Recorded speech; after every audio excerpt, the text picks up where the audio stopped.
greetings to all of the citizens of the world. It's time to decide which side of history you're going to be on. It's time to hold yourself accountable, in action or inaction. The just following orders defense doesn't have the best track record. This isn't about Trump. This is about the 1% that really call the shots. Trump is expendable. At some point, he's going down. The real establishment will install another puppet and they'll still get their war, the great destruction, the reset. Unless of course, you do something big, strike deep, strike in a way that slows down the agenda, discredits their warmongering lies, knocks them off balance, and buys humanity some time. Now I'm going to speak to the civilian population of all nations. With the exception of those among us who are clever with the locks and keys that keep this kind of information out of sight, digital outlaws and hacktivists. Most of you don't have access to the innards of the machine, and never will. You do however have access to people, and in the end, that's what this will come down to. To maximize impact, study the principles of group psychology, Gustave Le Bon, Edward Bernays, The Psychology of Power. This weapon has been used against us for centuries. Time to pick it up and return fire. Pressure must come from all sides. To stop this war, you will need to study the worldview of both the left and the right. You must to internalize their narratives, learn to navigate the wedge issues, identities, images tied to words, towards an urgent awareness of common threat, thermonuclear war. This is not easy. We have to learn to distance ourselves emotionally from issues that distract. Discipline ourselves to avoid the trap of pointless arguments that will never be resolved. We must choose battles that can be won, and win them by sending more and bigger bullets down range while adjusting fire, not by obsessing over how each volley lands. Some of you are going to want specific instructions. Steps 1, 2, 3 and 4. Some of you are waiting for someone else to lead.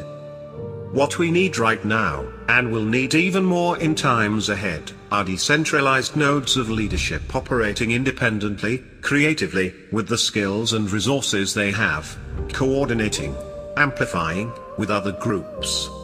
Seek those willing to commit to a simple, self-evident moral stance: no wars of aggression, covert, conventional, economic or nuclear, regardless of who is in office.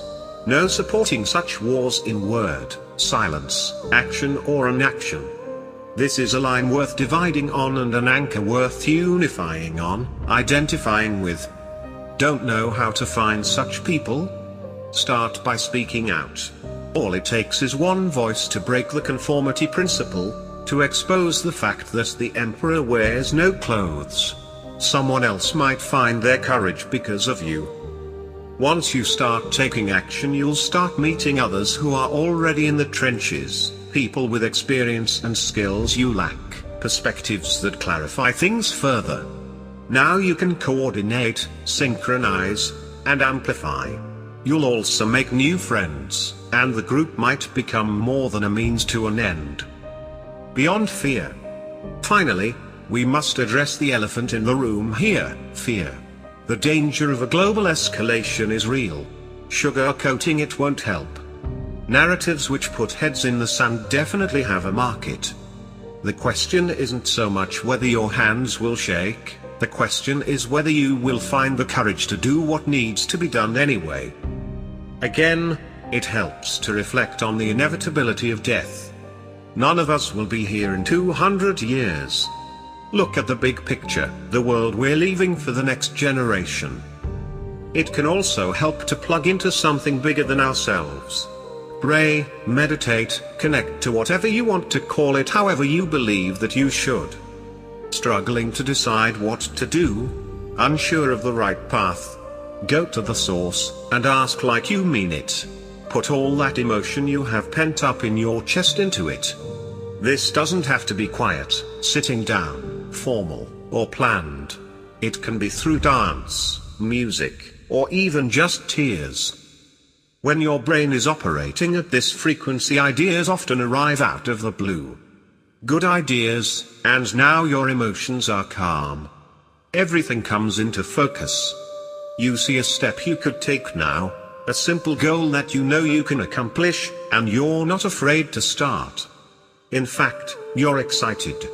This isn't just something worth dying for, this is something worth living for. Follow that feeling. Take action before it slips away.